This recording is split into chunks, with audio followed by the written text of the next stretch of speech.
weren't tech savvy enough to slice out a section of the book for the audition. So just choose a section and narrate it.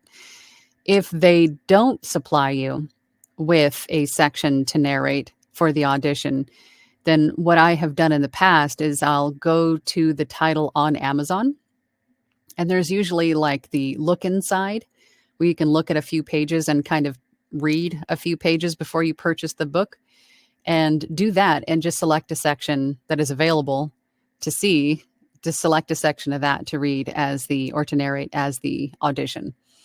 But really, auditions don't need to be any more than 3 minutes long.